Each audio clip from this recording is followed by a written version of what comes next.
بسم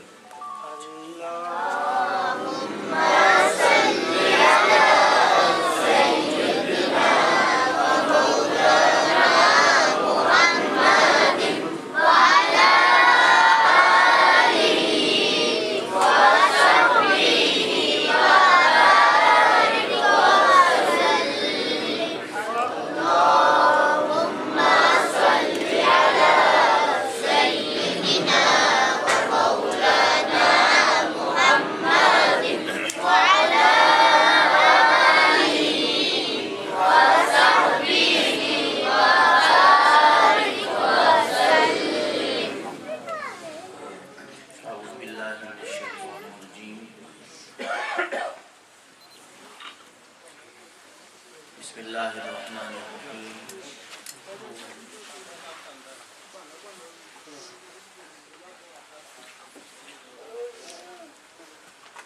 لا اقسم بهذا البلد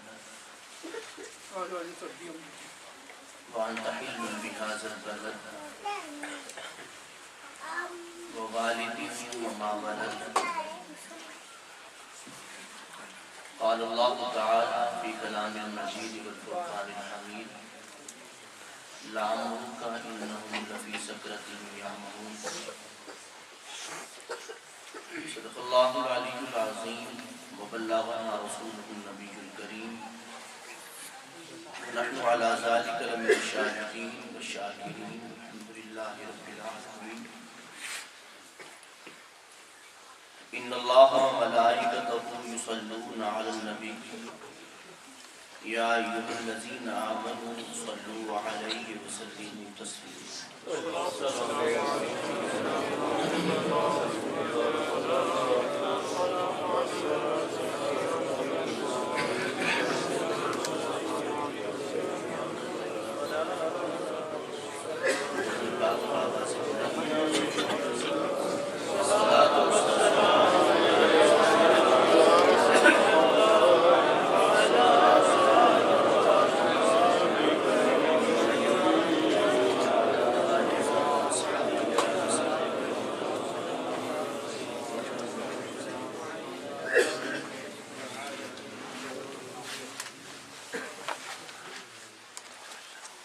واجب صدیق کرام،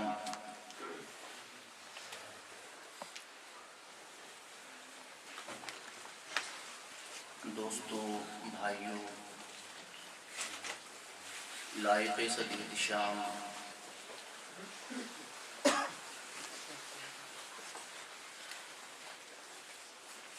حاضرین محفل عید میلاد النبی صلی اللہ علیہ وآلہ وسلم،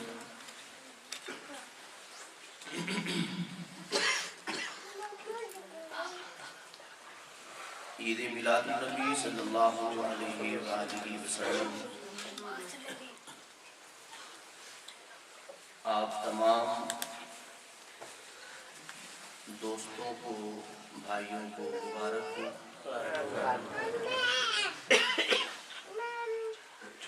رب کریم اس بابرکت محفل کے صدقے میں ہم پہ، ہماری آل اولاد پہ اور ہماری نسلوں پہ کرم فرمائے۔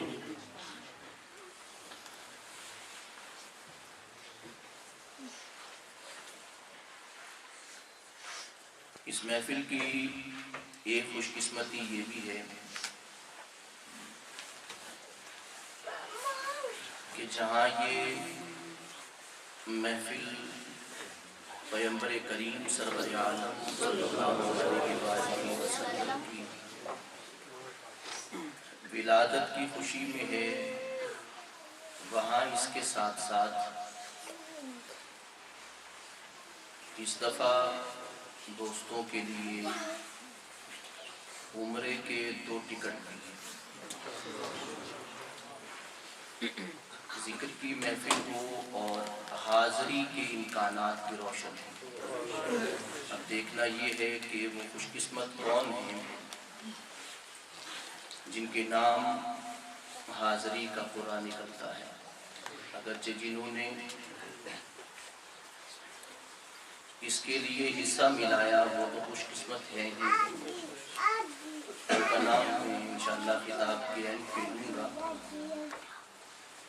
لیکن کوئی بھی دوست اس پرچی کے لینے سے محروم نہ رہے جس پرچی کے ذریعے قرآن نازل ہونا ہے. کوئی دوست ایسا ہے تو نہیں جو رہ گیا؟ ابھی ہے کچھ دوست باقی ہیں. ٹھیک ہے، ہاتھ کھڑا ہے. اصل میں یہ میں اس لیے پوچھ رہا ہوں کہ میرے پاس بھی نہیں ہے، اس لیے کہ اور کچھ نہ صحیح تو خریداران یوسف کی قطار میں ہی صحیح، اس خاتون کی طرح جو سود کی اٹی لے کے کھڑی تھی کہ جہاں بڑے بڑے سرمایہ دار اور مضبوط لوگ کھڑے تھے خریداروں میں، وہاں پہ ایک خاتون بڑی غریب سی کھڑی تھی. تو وہ اس سے پوچھا گیا تھا کہ بھی تو کیسے خریدار بنی ہے؟ کہنے لگے مجھے پتا ہے کہ میں نہیں خرید سکتی مگر نام تو آئے گا. نام میرا قیامت تک کوئی نکال نہیں سکے گا کہ میں بھی خریداران یوسف میں ہی تھی. بات سرمایہ کی نہیں ہے، بات ہے اس قطار میں کھڑے ہونے کی. اس لیے میں بہت ساری باتیں بھول جاتا ہوں مگر پرچی نہیں تھی. اور کچھ نہ صحیح تو قطار میں آنے والے لوگوں کی صف میں ہی صحیح،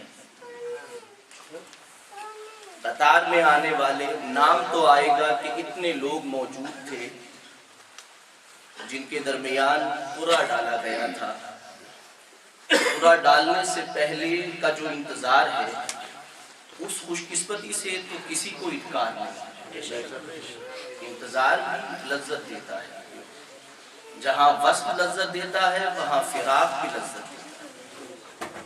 پیغمبر کریم کی ملاقات بھی لذت کا سبب ہے، اور ان سے مصلحت تک جب وہ دور رکھتے ہیں تو بھی ان کا کرم ہوتا ہے. دونوں صورتوں میں کرم ہوتا ہے. جس کا نام نکلے گا وہ وصل کے لطف اٹھائے گا، ملاقات کی لذتوں سے فیضیاب ہوگا، اور جو نہیں جس کا نام نکلے گا وہ فراق کی لذتوں سے فیضیاب ہوگا.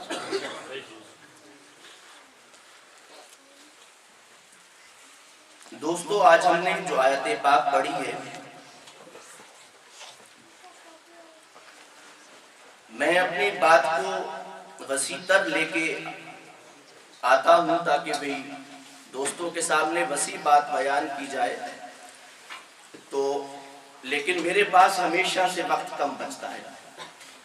حاضرین جو ہیں ان میں نعت خوانان حضرات جو ہیں ان کا دل ہوتا ہے کہ ہم بھی نعت شریف پڑھیں، مگر سب کا دل یہ ہوتا ہے کہ نعت شریف مکمل پڑھیں.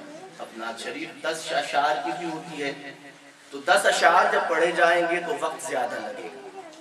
حاضری کے لیے 2 اشعار پڑھ لیے جائیں تو بھی ٹھیک ہے. میں اندر گھڑی دیکھی ہے، میں نے وہ گھڑی 2 گھنٹے تقریباً پیچھے ہے. تو میرا خیال یہ ہے کہ ہم اس گھڑی کو ہٹا کے اس گھڑی کو لگا دیں. تو آپ پھر اندر چلے جائیں گے.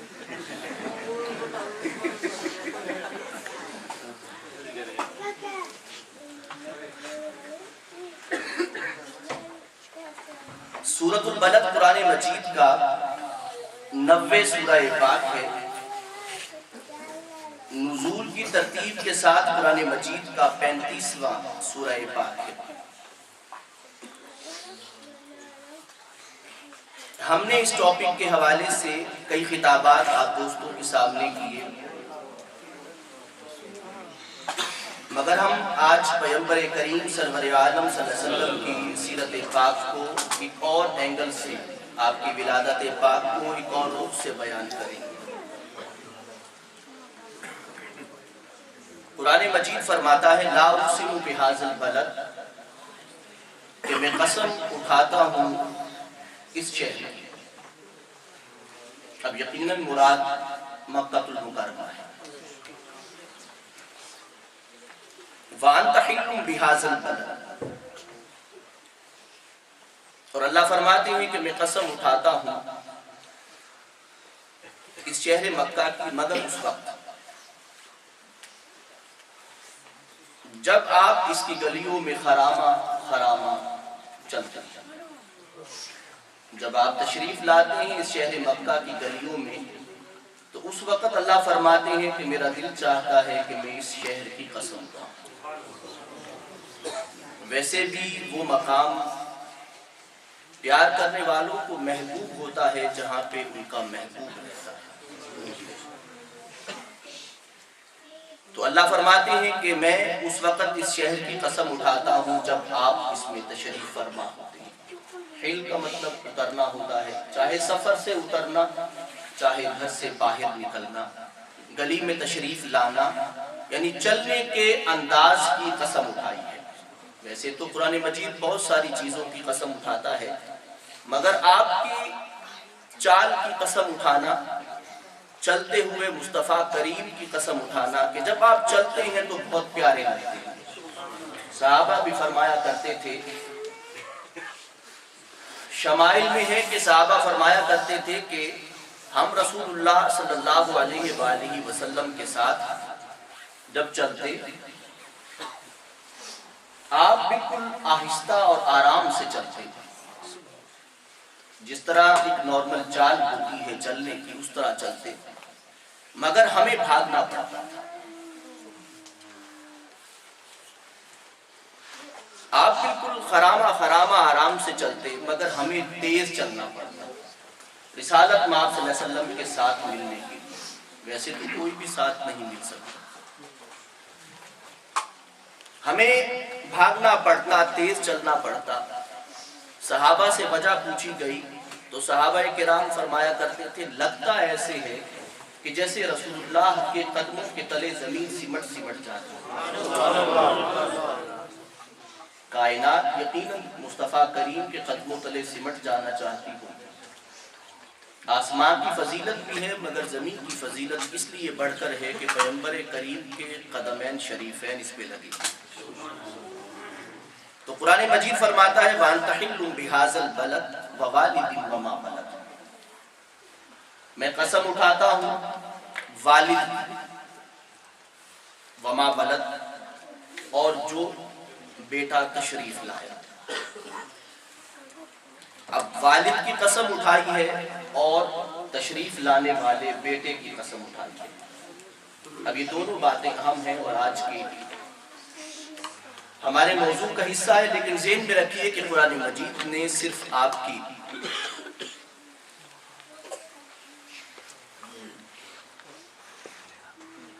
ولادت کی قسم نہیں اٹھائی، صرف ولادت پاک کی قسم نہیں ہے، بلکہ قرآن مجید فرماتا ہے لَعَمْرُكَ إِنَّهُمْ لَفِي سَكْرَتِهِمْ يَعْمَهُونَ۔ اے نبی کریم رؤوف الرحیم سرور عالم صلی اللہ علیہ وسلم، ہم آپ کی عمر پاک کی قسم اٹھاتے ہیں۔ لَعَمْرُكَ آپ کی سراپا عمر پاک کی قسم ہے، آغاز سے لے کر انتہا تک جتنی عمر پاک ہے،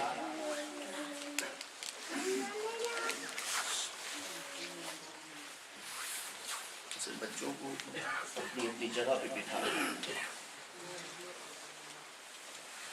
ایک درود پاک پڑھیں اور تمام بچے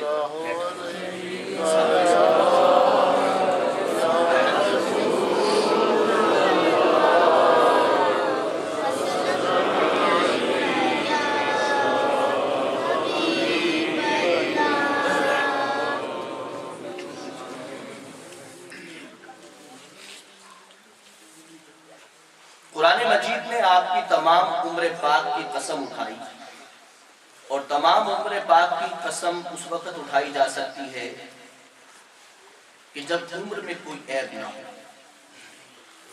یعنی کبھی ایسے ہوتا ہے کہ انسان کے آغاز میں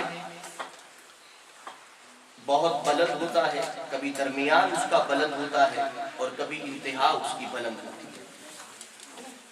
یعنی آغاز کبھی کیسے ہوتا ہے، کبھی درمیان کیسے ہوتا ہے، کبھی بچپن، کبھی لڑکپن، کبھی جوانی اور کبھی بڑھاپا۔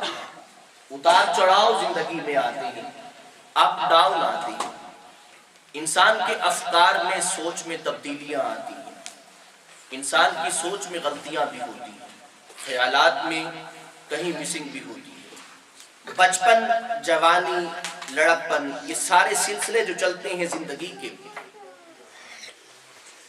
آپ کسی ایک حصے کی قسم اٹھا سکتے ہیں کسی بھی انسان کی کہ جب وہ سوچ اور فکر کے اعتبار سے بلند تر درجے پہ آتا ہے تو آپ قسم اٹھا کے کہہ سکتے ہیں کہ مجھے اس کے علم کی قسم ہے۔ آپ کسی کی زبان کی قسم نہیں اٹھا سکتے، اس لیے کہ آپ نے اسے بولتے نہیں دیکھا۔ کبھی گالی بھی دے سکتا ہے، کبھی بدتمیزی بھی کر سکتا ہے۔ جوانی میں نہ صحیح تو بچپن میں صحیح، بچپن میں نہ صحیح تو لڑکپن میں صحیح۔ کہیں نہ کہیں زبان کی بھی آپ قسم نہیں اٹھا سکتے، اگرچہ پیغمبر کریم سرور عالم صلی اللہ علیہ وسلم نے فرمایا کہ جو شخص مجھے اس زبان کی گارنٹی دیتا ہے محمد مصطفیٰ اسے جنت کی گارنٹی دیتا ہے۔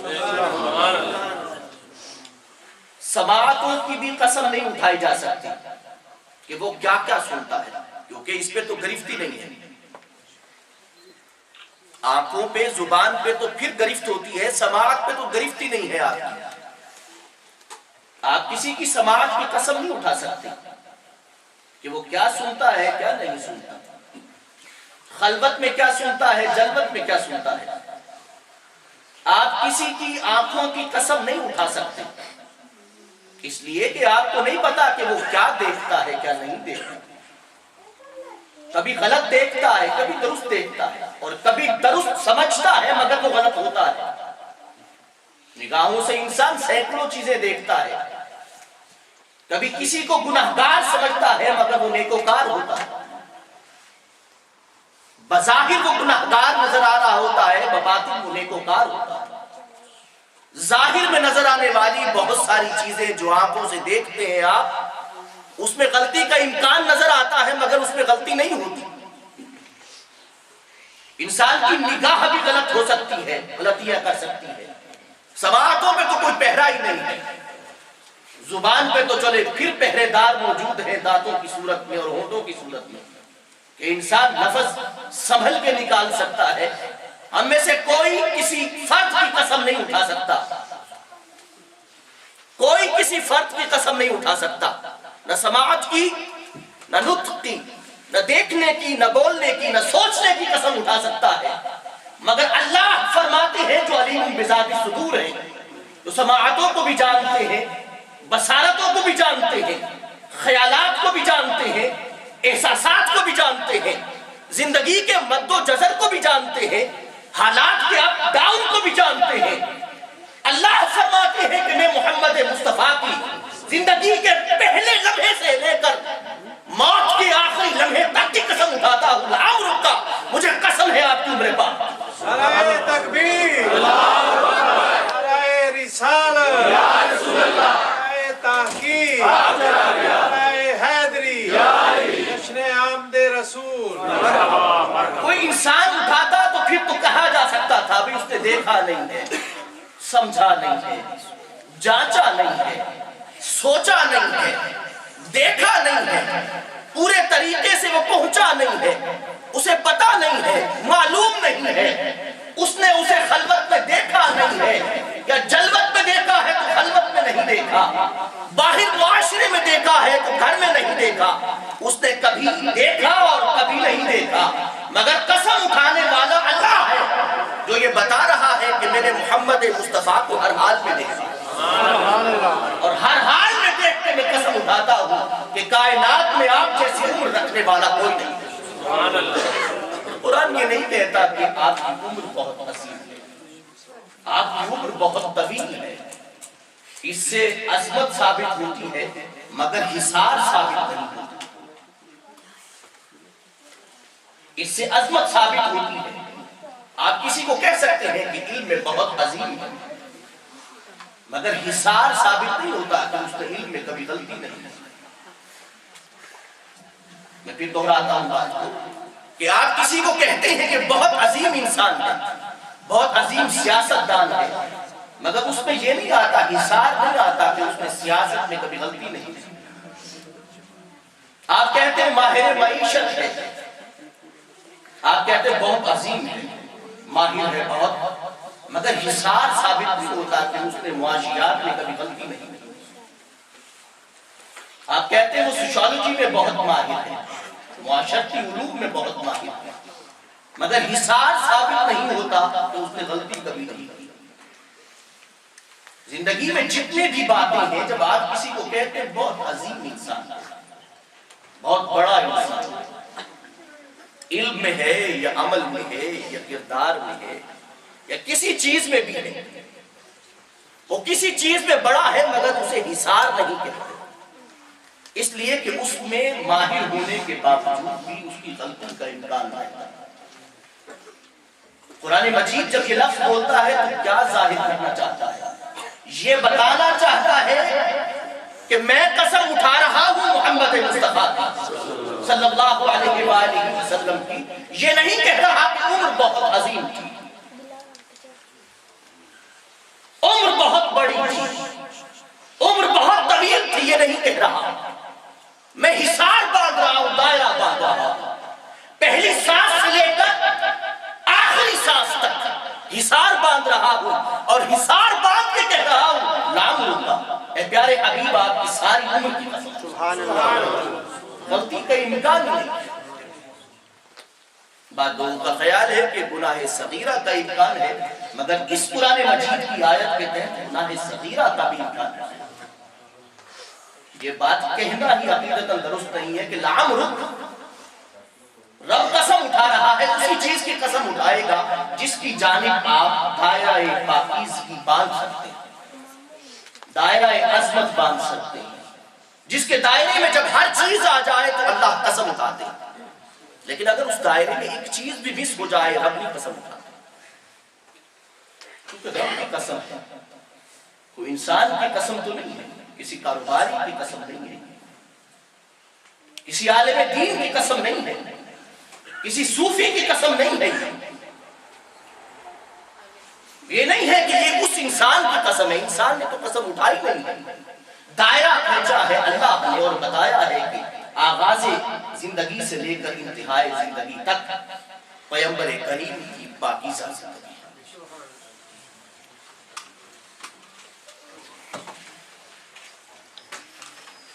نعرہ تکبیر، اللہ اکبر، نعرہ رسالت، یا رسول اللہ، نعرہ حیدری، یا علی، جشن عید میلاد النبی زندہ باد، سرکار کی آمد مرحبا، دلدار کی آمد مرحبا، منٹھار کی آمد مرحبا۔ قرآن مجید اس لیے دیکھیے، قرآن مجید نے جہاں پوری عمر کی قسم اٹھائی وہاں پہ بچپن کی بھی قسم اٹھائی،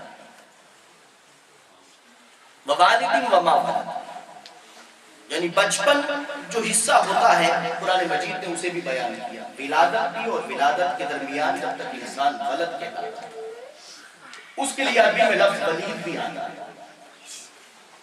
یعنی یہ عمر کا حصہ ہوتا ہے جسے آپ ولد کہتے ہیں، جس طرح آپ چائلڈ کہتے ہیں انگلش میں، جس طرح آپ بیبی کہتے ہیں بچے کو، چائلڈ کہنا، بیبی کہنا عمر کا ایک حصہ ہے، پھر اس کے بعد آگے سلسلہ چلتا ہے عمر کا۔ قرآن مجید بھی عربی میں وہی لفظ استعمال فرما رہا ہے، ووالد وما ولد، والد کی قسم اور جو پیدا ہوا جب تک وہ ولد رہا اس کی بھی قسم۔ قرآن مجید نے اس بات کو بڑے خوبصورت انداز سے بیان کیا، لیکن ہم اسے آپ کے آباء و اجداد کی طرف تھوڑا سا بیان کریں گے۔ رسالت آپ صلی اللہ علیہ وسلم کے ہم یہ پڑھتے ہیں، مسلسل پڑھتے ہیں، کتابوں میں پڑھتے رہے ہیں، اسی کو تھوڑا سا میں ریوائز کروں گا دوستوں کی نگاہوں میں، دوستوں کی سوچوں میں۔ رسالت آپ صلی اللہ علیہ وسلم کے والد گرامی کا نام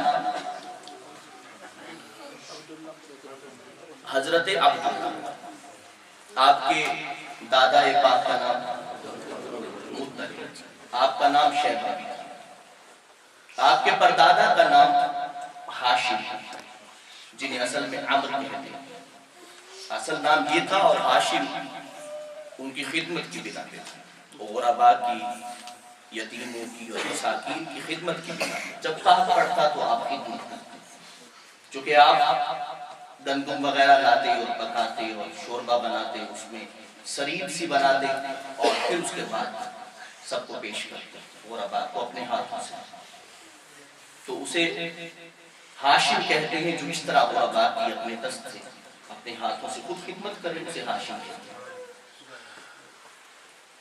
ہم نے بہت آپ کے چچا میں بہت سے نام مشہور سنے ہیں، آپ کے چچوں میں بہت سے نام مشہور ہیں۔ حضرت ابو طالب کا نام مشہور ہے، حضرت عبداللہ کے بھائی سگے، حضرت عبد المطلب کی ازواج بہت سی تھیں۔ حضرت عبداللہ جو ہیں وہ سگے بھائی تھے حضرت ابو طالب کے، جن کی کفالت میں رسول اللہ صلی اللہ علیہ وسلم بھی رہے۔ لیکن ذہن میں رہے کہ حضرت عبداللہ جو ہیں وہ جڑواں تھے بہن بھائی۔ حضرت عبداللہ کے ساتھ ان کی ایک بہنہ بھی تھی، رسول اللہ صلی اللہ علیہ وآلہ وسلم کی پھوپھی ام الحکیم البیضاء، سفید اور روشن چہرے والی، وہ حضرت عبداللہ کے ساتھ تھی، جڑواں پیدا ہوا۔ ایک نام ہم مشہور سنتے ہیں، حضرت حمزہ، وہ رسول اللہ صلی اللہ علیہ وسلم کے چچا ہیں۔ حضرت صفیہ آپ کی پھوپھی ہیں، مگر ان کی والدہ علیحدہ ہیں۔ حضرت عباس آپ کے چچا ہیں، مگر حضرت عبداللہ کی والدہ علیحدہ ہیں، حضرت عباس کی والدہ علیحدہ ہیں۔ ابو لہب کا ہم ایک نام سنتے ہیں، قرآن مجید کی سورہ پاک جو ہے سورہ لہب، اس کی والدہ اور ہے وہ رسول اللہ کے چچا ہے، جن کے میں نے نام لیے ان کی والدہ علیحدہ ہیں۔ حضرت حمزہ کی والدہ حضرت صفیہ کی والدہ علیحدہ ہیں، حضرت عباس کی والدہ علیحدہ ہیں، اور ابو لہب کی والدہ علیحدہ ہیں۔ رسول اللہ صلی اللہ علیہ وسلم کے والد گرامی حضرت عبداللہ، حضرت عبداللہ کا نام آپ کو کیسا محسوس ہوتا ہے؟ مسلمان کا نام محسوس ہوتا ہے، کسی خدا کو ماننے والے کا نام بھی محسوس ہوتا ہے۔ ہم والدہ ماجدہ کا نام لیتے ہیں، نام سے آپ محسوس کیجئے، باقی معاملات کو جو ہے وہ تحقیقی اور ریسرچ کے معاملات میں نہیں اثر رہا۔ ہم آپ کی والدہ ماجدہ کا نام لیتے ہیں حضرت آمینہ سلام اللہ علیہ، آپ کو کیسا نام لگتا ہے؟ خوبصورت لگتا ہے؟ بیٹیوں کا نام ہم رکھتے ہیں، بچیوں کا نام ہم رکھتے ہیں حضرت آمینہ، امن دینے والی، اسی کے بیٹے کے صدقے میں تو ایمان ملا۔ آپ کی والدہ کا نام کیسا لگتا ہے؟ اور آپ اپنے رسول اللہ صلی اللہ علیہ وسلم کے آس پاس آپ حیران ہوں گے، حضرت آمینہ کی جو خادمہ تھی جنہوں نے رسول اللہ صلی اللہ علیہ وسلم کی خدمت کی، ان کا نام برکت تھا۔ ویسے انہیں ام احمد نہیں تھی، مگر ان کا اس میں گرامی کیا تھا؟ برکت سے۔ ام احمد انہیں اپنے بیٹے کے نام سے کہا جاتا ہے، یعنی والدہ آمینہ، والد حضرت عبداللہ، اور رسول اللہ صلی اللہ علیہ وسلم کی وفات سے پہلے فوت ہو گئے۔ حضرت آمینہ سلام اللہ علیہا جو ہیں وہ بھی رسول اللہ صلی اللہ علیہ وسلم کے تھوڑے عرصے کے بعد وفات پا گئے۔ میں یہ کہنا چاہ رہا تھا کہ حضرت عبداللہ جو ہے رسول اللہ کی ولادت سے پہلے، حضرت عبد المطلب فرماتے ہیں کہ میں نے منت مانی تھی کہ رب کریم اگر میرے تمام بیٹوں کو جوانی تک پہنچائیں گے اور زندگی کی پریکٹیکل لائف تک پہنچائیں گے، آپ کے 10 بیٹے تو جوانی تک پہنچیں گے، تو میں ایک بیٹا اللہ کے نام پہ قربان کروں۔ جب سارے جوان ہو گئے تو منت پوری کرنے کا وقت آ گیا۔ اب قرآن اندازی کی گئی، جس طرح آج قرآن اندازی کی گئی، تو قربانی کے لیے نام نکلا کس کا؟ حضرت عبداللہ۔ حضرت عبداللہ جو ہے حضرت عبد المطلب کو سب سے زیادہ پیار انہی سے تھا۔ آپ انہیں لے کے قربان گاہ کی طرف جانے لگے اللہ کے نام پہ انہیں قربان کر دیا۔ تو دوستوں نے کہا کہ کسی جاننے والی یا جاننے والے سے آپ رابطہ کریں کہ اس کا حل کیا ہے۔ سجاح نامی ایک خاتون جو ماہر علوم مخفیات تھی، اس کے پاس گئے، وہ بھی مدینہ میں، اور یہ ذہن میں رہے کہ حضرت عبداللہ جس راہ میں بیمار ہوئے اور وفات پائی وہ بھی مدینہ طیبہ ہے، جہاں پہ مدفون ہے حضرت عبداللہ وہ مدینہ طیبہ ہے۔ تو وہ گئے، انہوں نے پوچھا ان سے اور کہا کہ بھی اس کا حل کیا ہے۔ تو وہ کہنے لگے کہ بیٹے کا نام رکھیں اور ساتھ جو قربانی کا سلسلہ ہے کوئی جانور کا نام رکھیں، تعداد رکھیں، اور جب قرہ کرتے رہیں جب تک قربانی کے نام نہ نکلے اس وقت تک ان کو بڑھاتے رہیں۔ اب قرہ اندازی ہوتی رہی تو بات 100 اونٹوں تک پہنچی۔ جب قرہ نکلا تو 100 اونٹ کی تعداد پہنچ گئی۔ پھر حضرت عبدالمطلب نے 3 بار دوبارہ قرہ نکالا کہ اللہ کی مرضی کیا ہے، تو تینوں بار 100 اونٹ کی جانب قرہ نکلا۔ تو آپ نے حضرت عبداللہ کو رہا کیا اور 100 اونٹوں کو اللہ کے راہ میں قربان کیا۔ 100 اونٹ کی قیمت آپ سمجھتے ہیں۔ میں اس دفعہ ملتان گیا، پاکستان میں قربانی کی، تو اونٹوں کی قیمت کا بھی پتہ کیا، تو تقریباً 1.5 لاکھ، بہت ادنا سا، بہت چھوٹا سا اونٹ 1.25 لاکھ اور 1.5 لاکھ کے درمیان مل رہا تھا۔ تو 100 اونٹوں کی مقدار اگر ہم بنائیں تو کتنی بن جائے گی؟ اللہ کی راہ میں آپ نے اسے قربان کیا اور غرباء میں سارے گوشت کو تقسیم فرمایا۔ میں سمجھتا ہوں کہ حضرت عبدالمطلب نے 100 اونٹ قربان کیے، مگر انہیں اندازہ نہیں تھا کہ ان کی اولاد میں ایک اور بھی آنے والا ہے جو ان سے بھی بڑھ کر سخی ہے۔ صحابہ فرمایا کرتے تھے کہ آپ کی زبان پہ کبھی لا نہیں آتا، مانگنے والا جو آتا اسے آپ عطا فرماتے۔ حضرت عبداللہ دراصل اتنی کٹھن مراحل کے بعد اللہ نے انہیں زندگی عطا کی، مگر جوانی میں ہی ان کی وفات ہوئی۔ اب یہ بات میں اس لیے عرض کر رہا ہوں کہ آپ دیکھیں کہ رسول اللہ کے دادا کیسا تھے۔ اصل میں بات دراصل یہ ہے کہ میں یہ بات اس لیے عرض کر رہا ہوں کہ رسول اللہ کے آبا کی جانب کچھ اعتراضات ہوتے ہیں، ان کے آبا کی جانب اعتراضات ہوتے ہیں، اور حضرت رسالت ناب صلی اللہ علیہ وسلم کے والدین کے ایمان پر بھی بحث کی جاتی ہے کہ صاحب ایمان تھے یا نہیں تھے۔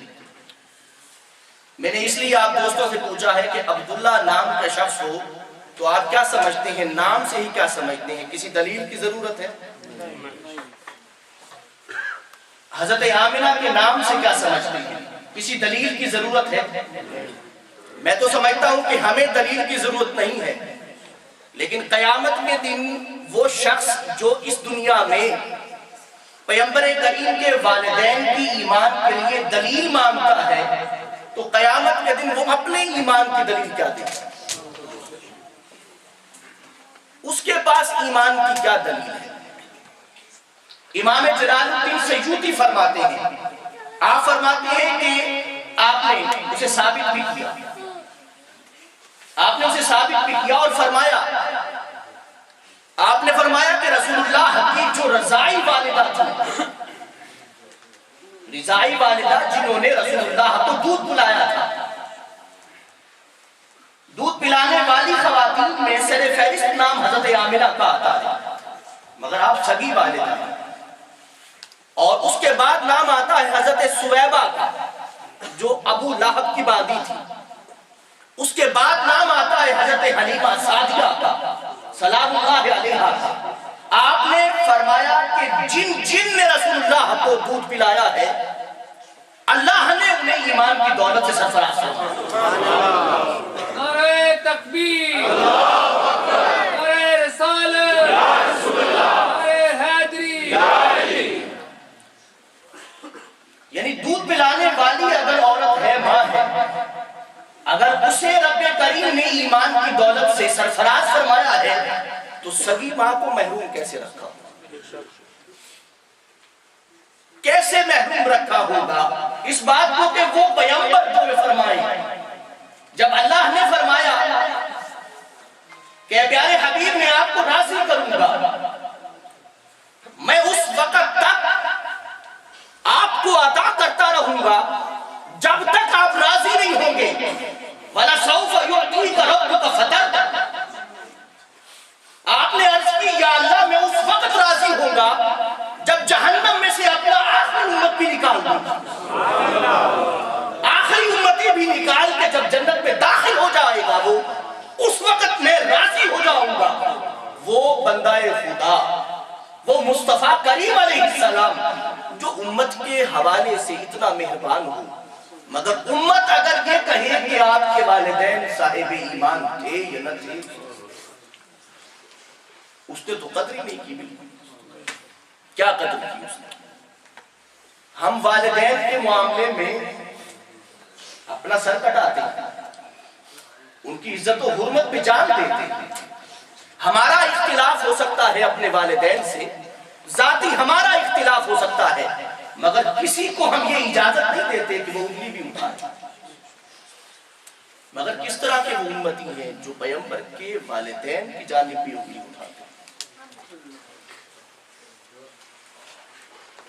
حضرت آمنہ سلام اللہ علیہا فرماتی ہیں، اب دیکھیے ان کے بارے میں کیا کہتے ہیں، محدثین کہتے ہیں، مفسرین کہتے ہیں، اور ماہرین جو مورخ ہیں وہ کہتے ہیں۔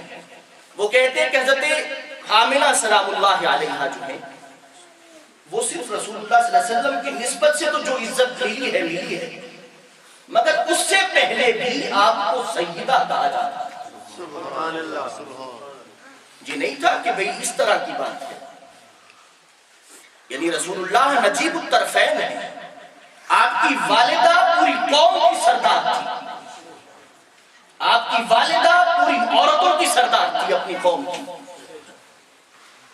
یوں نہیں تھا کہ گھر میں رہنے والی خاتون نہیں تھی، ایک عملی زندگی میں آنے والی۔ یہ ذہن میں اس لیے عرض کر رہا ہوں کہ عمل میں آنے کے بعد بھی عورت کا کردار جانچا جا سکتا ہے، مرد کا کردار بھی عمل میں آنے کے بعد جانچا جا سکتا ہے۔ جب وہ پریکٹیکل لائف میں آتا ہے تو عمل جانچا جاتا ہے۔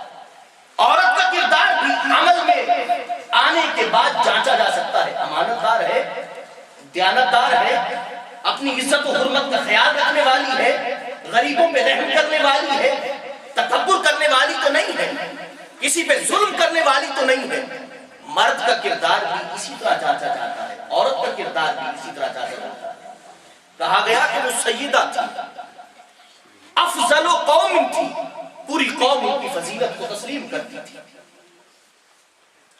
یعنی پریکٹیکل اس حوالے سے کہ ان کی عظمت کو کائنات کے سامنے جانچ کے رکھا گیا۔ اب دیکھیے ایک شخص ہے جو گھر میں رہتا ہے، عبادت گزار ہے، بہت نیک آدمی ہے، کسی پریکٹیکل لائف میں ہے ہی نہیں، عملی زندگی میں آیا ہی نہیں، اس کا کردار نہیں جانچا گیا۔ کوئی اگر گرجا میں رہ گیا، کیزے میں رہ گیا، اس کا کردار نہیں جانچا گیا۔ کردار جانچا جاتا ہے سوسائٹی میں۔ جب آپ کسی سے لین دین کرتے ہیں تو جانچا جاتا ہے، جب آپ کسی سے ڈیل کرتے ہیں تو جانچا جاتا ہے آپ کا کردار۔ مرد کا کردار بھی اسی طرح جانچا جاتا ہے، عورت کا کردار۔ پیغمبر کریم کے والدین دونوں کریمین جو ہیں، والدین کریمین دونوں پریکٹیکلی اعتبار سے امانت دار تھے، دیانت دار تھے، شرافت والے تھے، عزت والے تھے، لوگ ان کی حرمت و عزت کو تسلیم کرتے تھے۔ صرف والدہ نہیں، نانا کی عزت بھی تھی، عزت تسلیم کی جاتی تھی، آپ کے دادا کی بھی عزت تھی اور عزت کو تسلیم کیا جاتا تھا۔ بات یہ ہے کہ آباء و اجداد کا ہونا، نیک ہونا اور بات ہے، مگر عملاً زندگی میں امانت و دیانت والا ہونا یہ اور بات ہے۔ یہ دونوں میں بڑا فرق ہے۔ عملاً دیانت دار ہونا، امانت دار ہونا یہ مشکل کام ہے۔ پریکٹیکل لائف میں آ کے امانت دار ہونا مشکل ہوتا ہے۔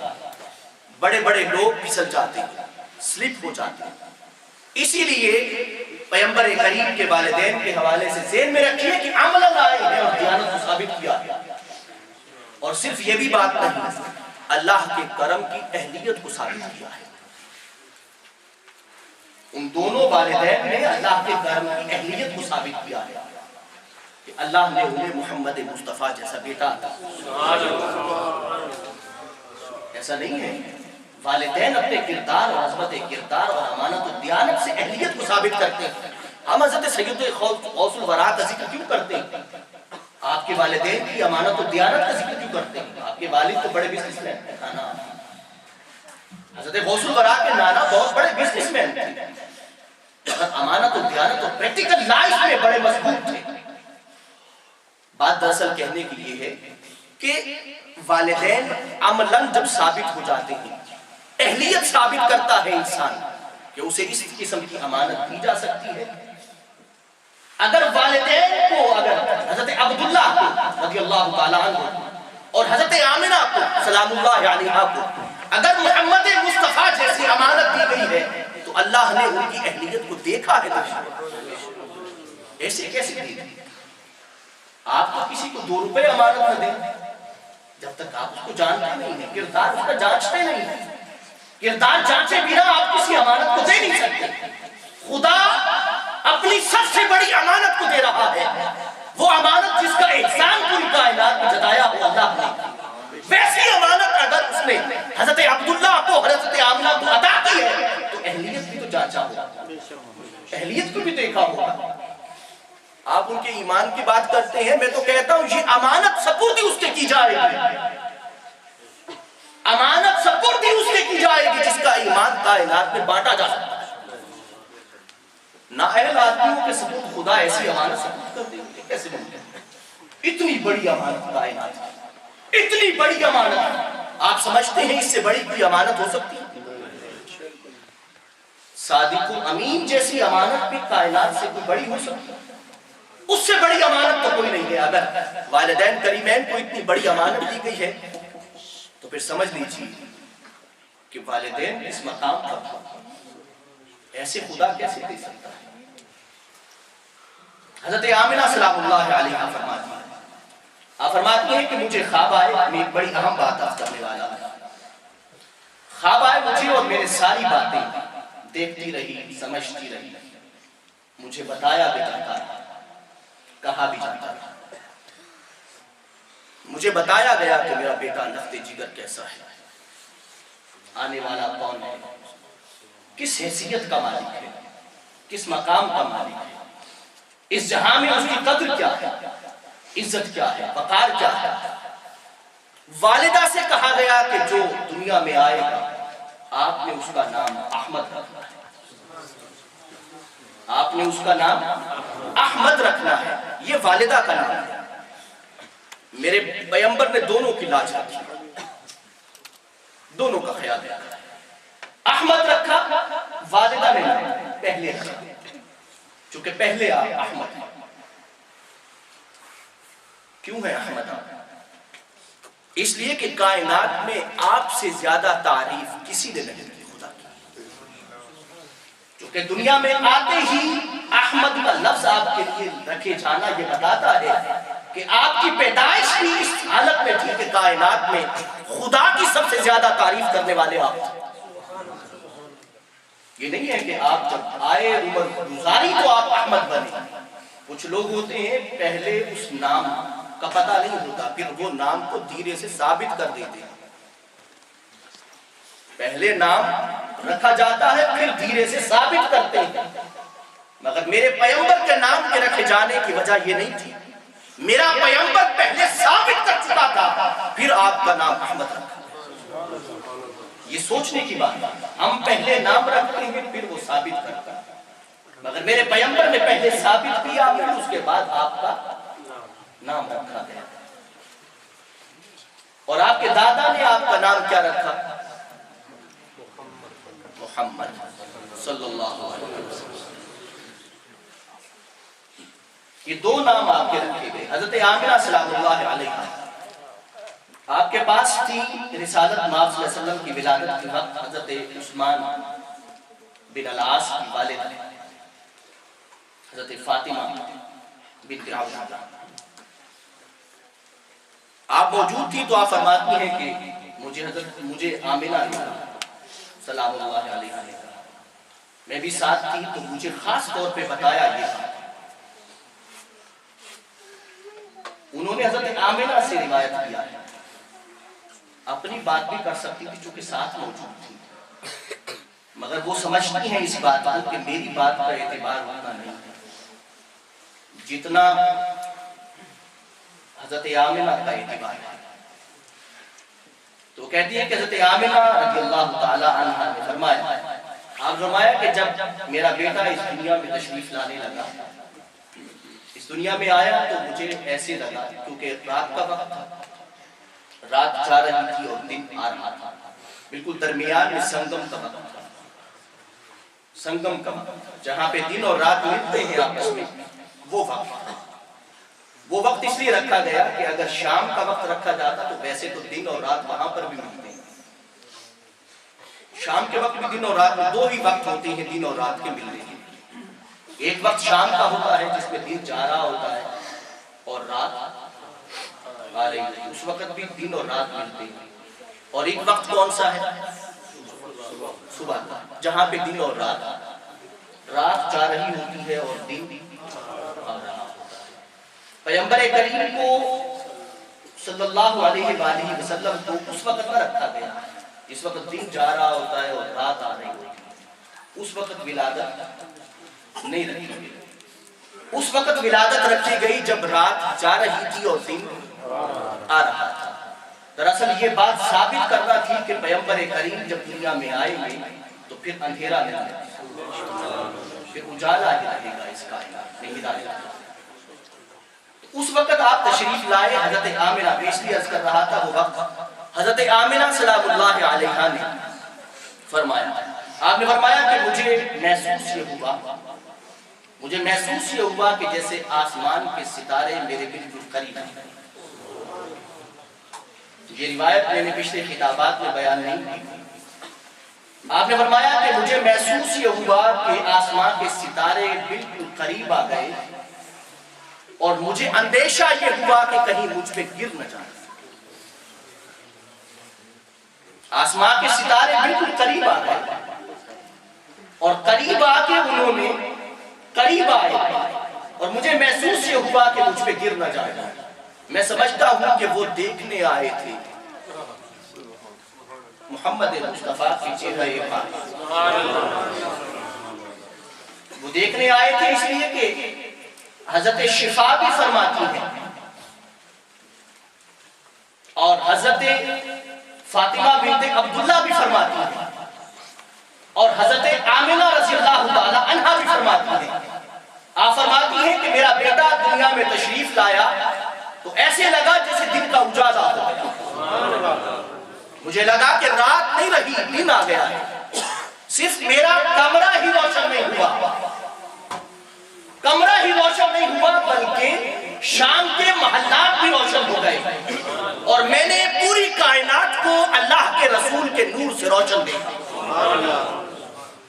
اور یقیناً دیکھا ہوگا اس لیے کہ قرآن مجید نے فرمایا ہے یا ایھا النبی انا ارسلناک شاہدا ومبشرا ونذیرا وداعیا الی اللہ باذنہ وسراجا منیرا، کہ ہم نے اپنے پیغمبر کو چمکتا ہوا سورج بنا کے بھیجا.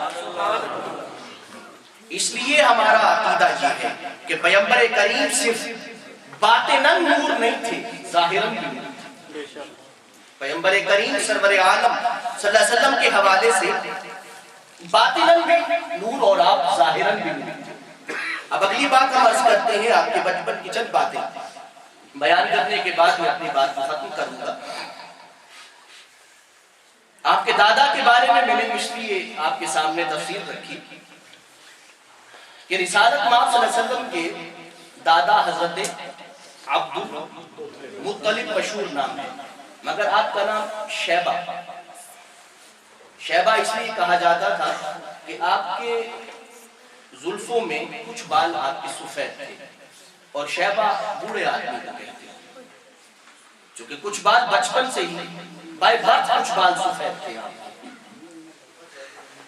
اور حضرت عبد المطلب کی شان یہ ہے کہ آپ کے خواب میں یہ آیا تھا، آب زمزم بالکل ختم ہو چکا تھا اور پوشیدہ تھا بہت عرصے سے، حضرت عبد المطلب نے ہی اسے کھودا تھا اور اس میں سے پانی نکالا، اور پھر اس کے ساتھ ایک حوض بنایا تھا، وہ حضرت عبد المطلب نے بنایا تھا۔ کوئی اتنے بزرگ اور اتنے بلند مرتبہ انسان تھے کہ خدا نے خواب میں آ کے فرمایا تھا کہ آپ آب زمزم کے کنویں کو کھودے ہو اس مقام پر، ورنہ دبا دیا گیا تھا، گم ہو گیا۔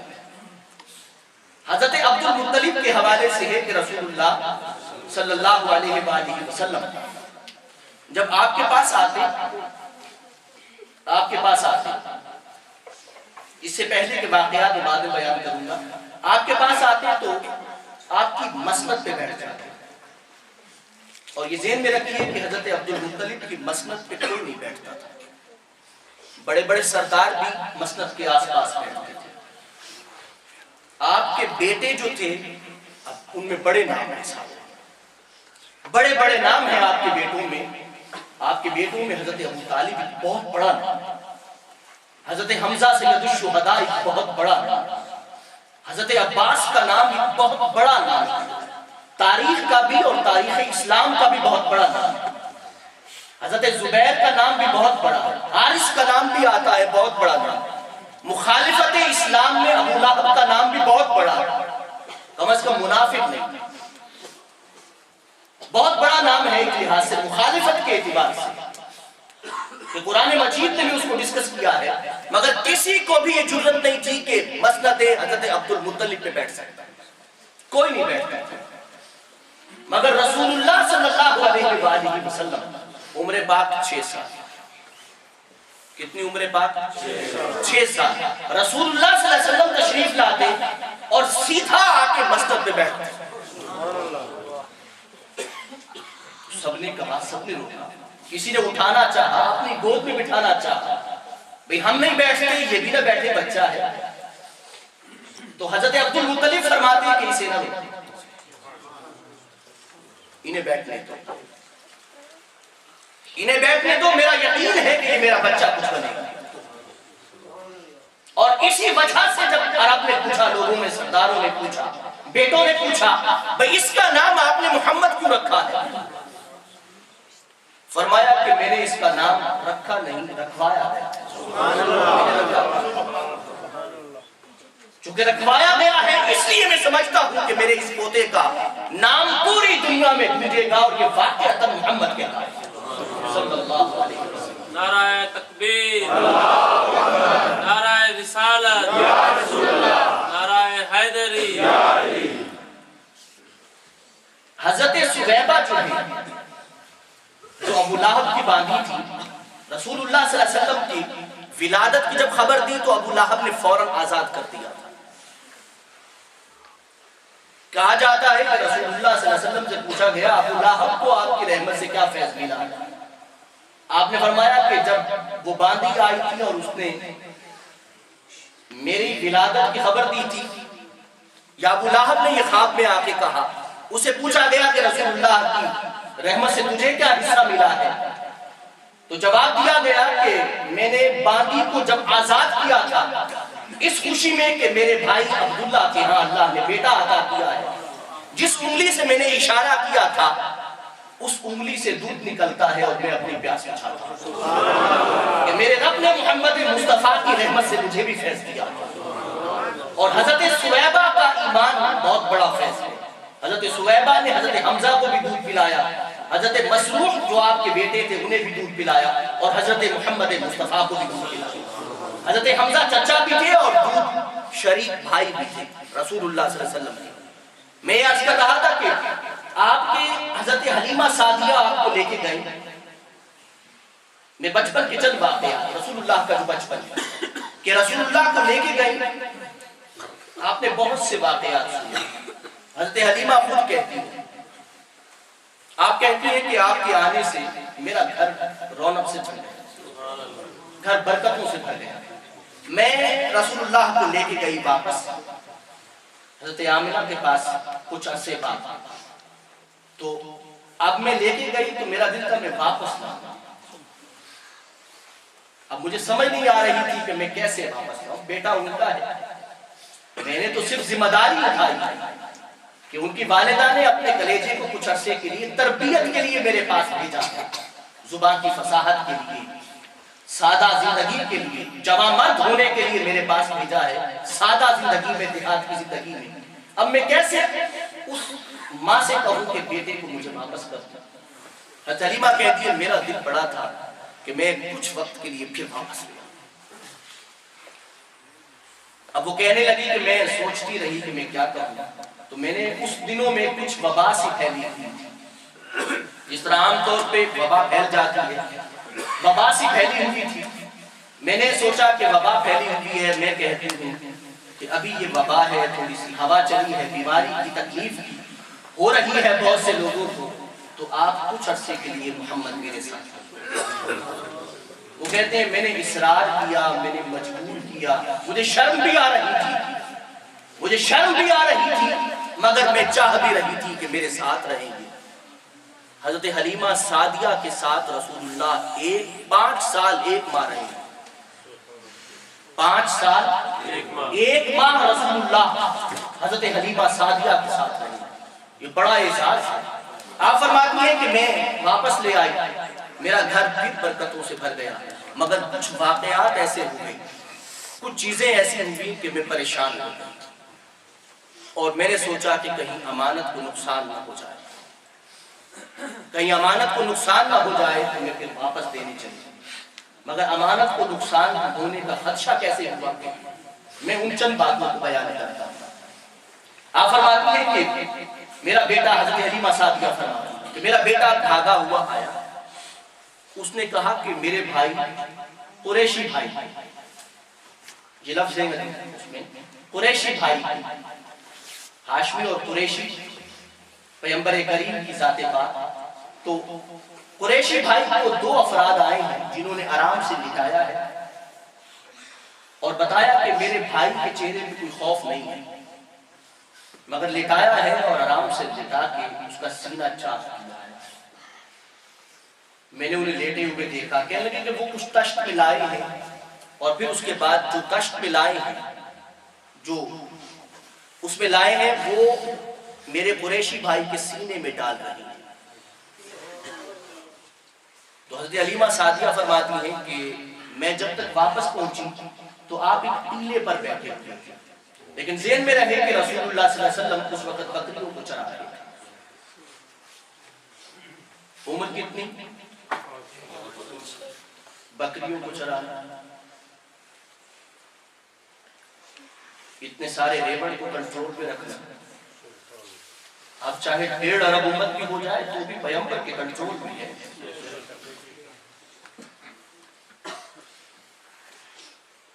تو آپ فرماتی ہیں کہ میں قریب گئی، میں نے دیکھا کہ آپ ایک ٹیلے پہ بیٹھے ہیں اور آسمان کی طرف یوں دیکھے جا رہے ہیں. تو میں نے آ کے قریب اٹھایا، سینے سے لگایا، پیار کیا. میں نے پوچھا بیٹا کیا بات ہے اور آسمان کی طرف کیا دیکھ رہے ہیں؟ تو فرمانے لگے کہ 2 فرشتے آئے تھے، 2 افراد آئے تھے جنہوں نے میرے سینے کو چیرا اور میں دیکھ رہا تھا. انہوں نے میرے دل کو نکالا، میرے دل سے کچھ نکالا اور اس کے اندر کچھ اور بھر دیا. میں اپنے دل کو بھی دیکھ رہا تھا اور بھرتے ہوئے بھی دیکھ رہا تھا. انہوں نے اس دل میں کچھ بھر کے میرے پھر سینے میں رکھا اور میرے سینے کو سی دیا.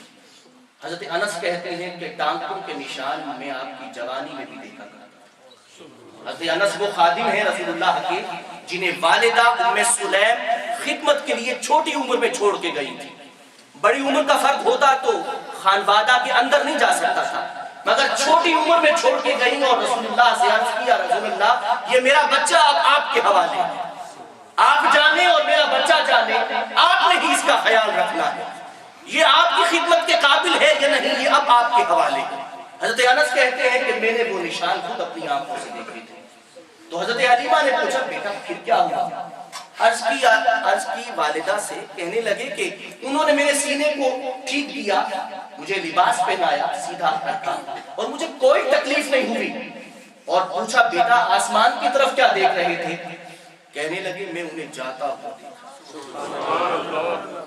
میں انہیں تکبیر، نعرہ رسالت، نعرہ حیدری، جشن میلاد نبی، میں انہیں جاتا ہوا دیکھ رہا ہوں اور میں دیکھ رہا ہوں کہ وہ آسمان کی طرف جا رہے ہیں۔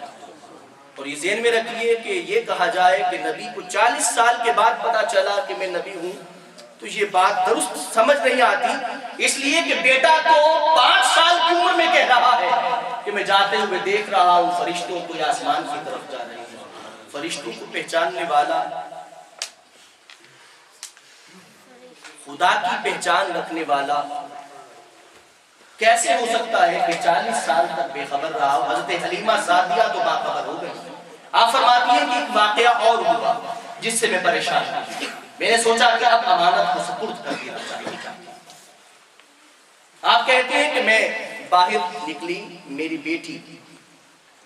بیٹی جو ہے وہ حذافہ نام ہے، بیٹی کا نام رسول اللہ کی رضائی بہن، انہیں الشیماء بھی کہتے ہیں، رضائی بہن ہے رسول اللہ کے ساتھ۔ حضرت حلیمہ سعدیہ کی بیٹی جو رسول اللہ کو لوری دیا کرتی تھی، جو رسول اللہ کو لوری دیتی تھی۔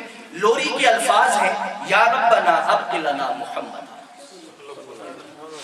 لوری کے الفاظ ہیں۔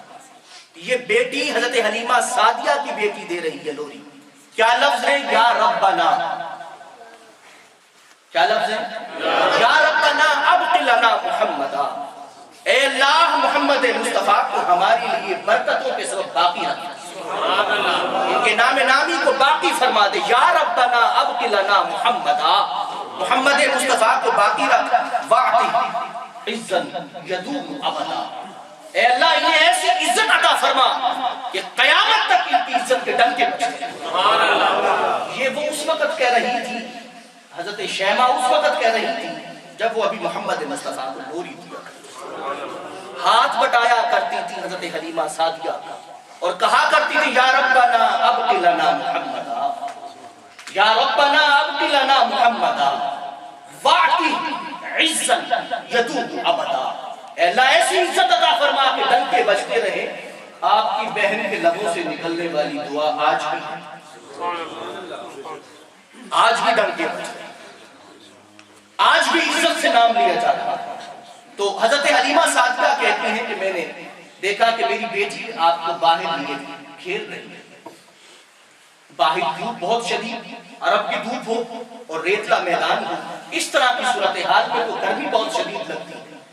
تو آپ بھاگی اس خیال سے کہ کہیں نہ لگ جائے، امانت ہے، نقصان نہ ہو جائے۔ انہیں کیا پتا تھا کہ حفاظت کرنے والا جانتا ہے۔ تو آپ باہر دھوپ میں کھیلتے رہے تو بیٹی کے پاس آئے، بیٹا آپ نے اندر لے کے آئے۔ ماؤں کو اس طرح کا خیال رکھنا بڑا مشکل ہوتا ہے۔ اپنی اولاد کا تو انسان خیال رکھتا ہے، مگر امانتوں کا خیال رکھنا بڑا مشکل ہوتا ہے۔ میں تو قربان جاؤں حضرت حلیمہ سعدیہ کے کہ انہوں نے امانت کا کس طرح خیال رکھا ہے۔ اتنی امانت دار ماں کا دودھ جس نے پیا ہو وہ امین نہیں کہلائے گا تو کیا کہلائے گا؟ اتنی امانت دار ماں کہ جو بیٹی سے جا کے کہہ رہی ہے دودھ میں مت کھلائے سے۔ تو بیٹی کہنے لگی، حضرت شیماء کہنے لگی کہ میرے بھائی کو دھوپ میں کھیلنے دیں، کوئی مسئلہ نہیں ہے، انہیں دھوپ نہیں لگ سکتی۔ تو حضرت حلیمہ سعدیہ کہنے لگی دھوپ کیوں نہیں لگ سکتی؟ جب دھوپ موجود ہے تو پھر دھوپ کیوں نہیں لگے گی؟ تو حضرت حذافہ بھی کہتے ہیں آپ کو، حضرت شیماء بھی کہتے ہیں، تو کہنے لگی کہ میں جہاں ان کے ساتھ کھیلتی ہوں وہاں بادل کی بدلی سایہ۔ نعرہ تکبیر، نعرہ رسالت، نعرہ رسالت، نعرہ حیدری، میلاد مصطفیٰ۔ بدلی اصل میں دھوپ لگنے نہیں دیتی، بدلی کو تو پتا ہے جی، بدلی کو پتا ہے کہ یہ محمد مصطفیٰ ہے، سایہ کرنا ہے۔ خدا کا حکم ہے کہ سایہ دار درخت بھی جھک جاتا ہے. رسول اللہ درخت کے نیچے سوتے تو اگر دھوپ آنے لگتی تو درخت بھی اس جانب جھکتا جہاں پیغمبر کریم موجود ہوتے. درخت بھی اس جانب سایہ کرتا. وہ سمجھتا تھا کہ اگر میرا سایہ اس کے کام نہ آیا پھر کس کے کام آیا. یہ سایہ ہے ہی سایہ والے کا. کون کہتا ہے کہ سایہ تیرے پیکر کا نہ تھا؟ میں تو کہتا ہوں جہاں بھر پہ ہے سایہ تیرا. یعنی وہ سایہ کرتا تھا اس لیے اسے پتا تھا کہ یہ سایہ دار درخت تو میں بنا ہی اس لیے ہوں کہ محمد مصطفیٰ صلی اللہ علیہ وسلم. آپ نے جب یہ دونوں باتیں دیکھی تو آپ فکر مند ہوئی اور کہنے لگی, سوچنے لگی کہ کہیں برکت کے خیال سے امانت کو نقصان نہ ہو جائے. تو آپ واپس حضرت آمینہ سلام اللہ علیہا کے پاس. تو آپ جتنا عرصہ رہے وہ عرصہ نوٹ فرما لیں کہ 5 سال 1 ماہ حضرت حلیمہ سعدیہ کے پاس رہے. وہ امانتدار خاتون نے پوری امانت کو نبھایا دیانتداری کے ساتھ. اور میرا خیال تھا کہ وہ آپ کو ساتھ رکھتی, مگر اس طرح کی باتیں دیکھنے کے بعد آپ پریشان ہو گئی اور سوچنے لگی کہ بھئی کہیں ایسا نہ ہو کہ امانت کو نقصان نہ ہو جائے.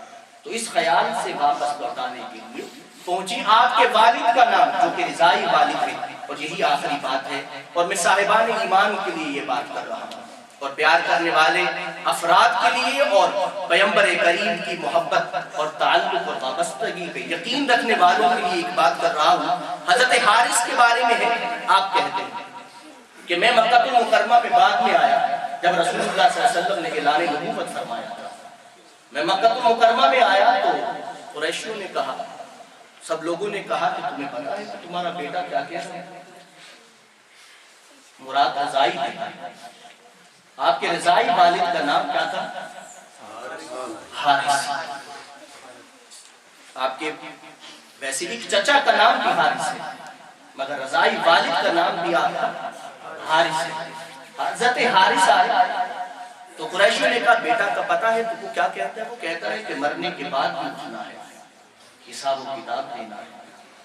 اپنے بیٹے سے کہو کہ کیسی باتیں کرتا ہے کہ مرنے کے بعد بھی پوچھتا ہے, حساب و کتاب دیتا ہے, حساب و کتاب اس سے ہوتا ہے, اسے روکو جا کے کچھ کہو جا کے, یہ بات اچھی نہیں ہے.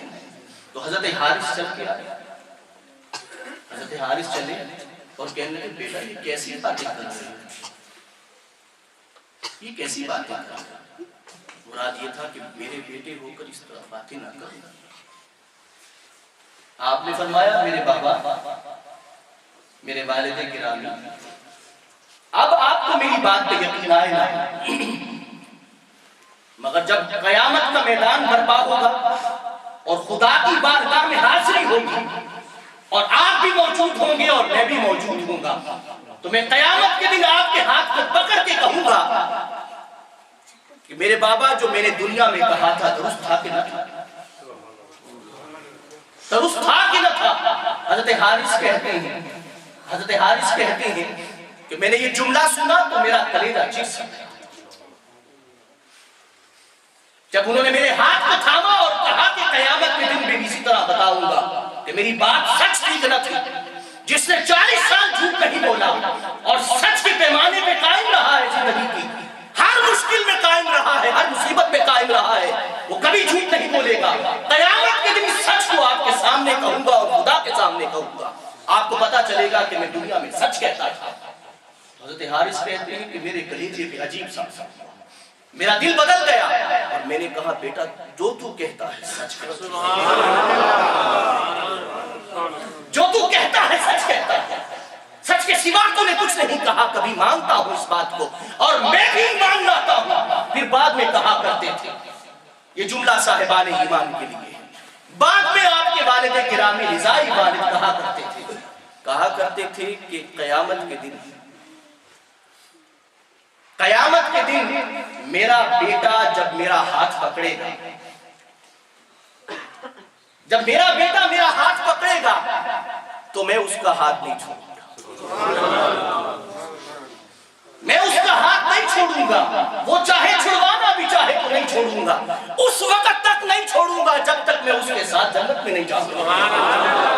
نعرہ تکبیر، نعرہ رسالت، نعرہ رسالت، نعرہ حیدری، جشن میلاد مصطفیٰ۔ والد کا اتنا یقین ہے، یہ جملہ کتنا خوبصورت ہے کہ ایک بار اگر میرے محمد نے میرا ہاتھ تھاما تو پھر میں ہاتھ نہیں چھوڑوں گا اس کا، میں ان کا ہاتھ نہیں چھوڑوں گا جب تک ان کے ساتھ میں جنت میں نہیں جاؤں گا۔ یہ کچھ بچپن کی باتیں تھیں آپ کی، اور کچھ آپ کے آبا کی باتیں اس لیے میں نے کی ہیں تاکہ حقیقت کھل کے سامنے آ جائے کہ بَتَقَلُّبُكَ فِي السَّاجِدِينَ۔ قرآن کہتا ہے کہ پیغمبر کریم کے ننیال ہوں ددیال ہوں، جو سلسلہ نسب حضرت آدم تک چلا ہے سارا پاکیزہ چلا ہے۔ جو پیغمبر کریم کے آبا میں کہیں ہدف تنقید بناتا ہے، غلط بات کرتا ہے، وہ اب میں کوئی لفظ نہیں کہنا چاہتا چونکہ محفل بہت خوبصورت ہے، میں کوئی ایسا جملہ نہیں کہنا چاہتا جو گر جائے اپنی بات سے، بس اتنا کہنا چاہتا ہوں کہ کاش کہ قرآن کو پڑھا جاتا اور سمجھا جاتا اس حقیقت کے حوالے سے، اور پیغمبر کریم کی ذات کے آئینے میں قرآن کو سمجھا جاتا اور جانا جاتا اس حقیقت کو کہ آپ کے آبا میں آپ عیب کیسے ہو سکتا ہے جب محمد مصطفیٰ میں ہے۔ اللہ عمل کی توفیق عطا فرمائے، آمین ثم آمین۔